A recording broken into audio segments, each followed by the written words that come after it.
Look who joined us, Mr. Fluffy Pants, Looney Bin Lun. He says hi. He's hummy over here in the corner and pounced on me. And we're enjoying this new angle on life. New angle. Here's a thought for us, a different angle on things. So this week I've been blah, blah, blahing about that we're all one and we're all jewels in a network or a lattice of beautiful gems and jewels in a star-spangled universe, and we're all reflecting off of one another. But here's an important feature. We're one, but we're not one in the same. Paradoxical, isn't it? We're one, but we're not one in the same. Reminds me of a U2 song from back in the 80s. The lyric went, "We're one, but we're not the same. We get to carry each other."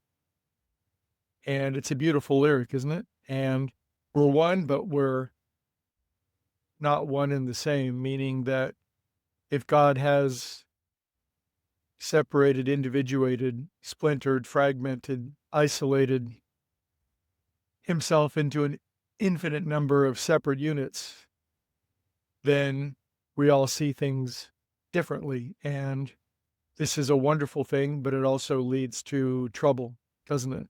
Because as we inherently begin to see things from a different angle, because nobody's walked in this set of shoes and I've not walked in yours, inevitably we all develop an angle on things. That's something we ask people sometimes. What's your angle? And it's a brilliant and wonderful thing to have our own angle. But what happens if our angles become so opposed to one another that there's conflict and trouble and polarization? That's obviously not a concern. There's none of that in the world today.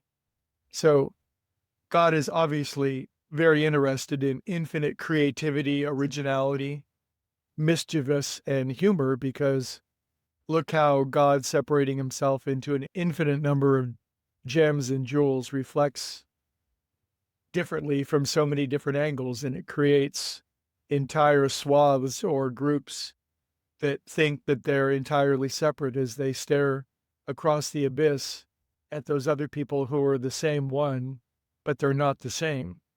But as Bono said, we have to carry each other. So how are we to navigate this universe where we're all individualized angles, facets, all reflecting differently, and not hurt one another?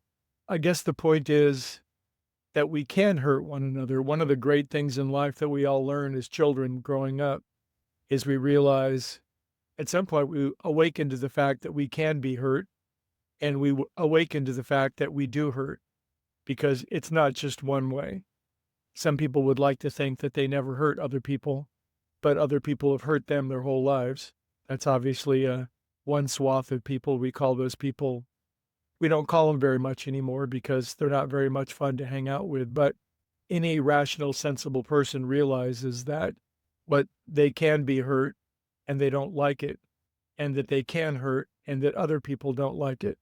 And this is perhaps God's way, while separating us into an infinite number of individual bits, to keep ourselves to some degree in harmony with one another, because we know what hurts and we know that it can hurt.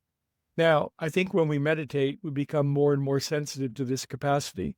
Perhaps when we don't meditate and we don't tap into this unity that's at the core, we forget how much we hurt, and we forget how much we can hurt others. And we engage in this sort of toe stomping affair where it gets messy. But as we begin to realize we are one, we practice quiet on the inside. I think a natural, how shall we say, gyroscope or GPS inside of us begins to recognize when we're doing hurtful things and when other people are doing hurtful things for us. And this gives us a natural wisdom and intelligence about how to navigate in this world. Now, if God had individuated himself into an infinite number of units of him or herself and spread us out across the universe without this inherent, intrinsic GPS system that recognized that we hurt and can hurt, we would really be in a pickle.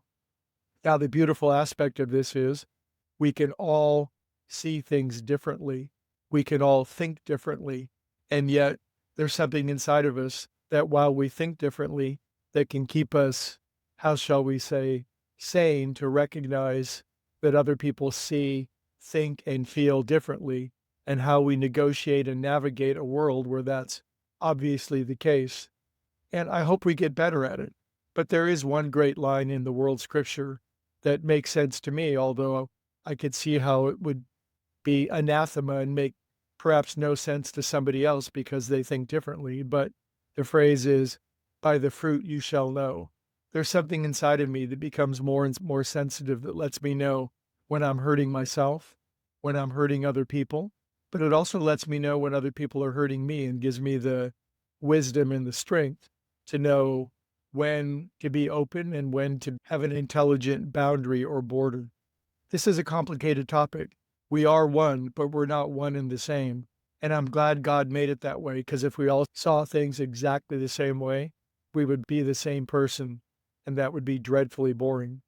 Anyway, enough out of me. Tomorrow I get to hear what you have to say on this wild and wacky week we've had, and have a memorable day, everybody. I'll see you.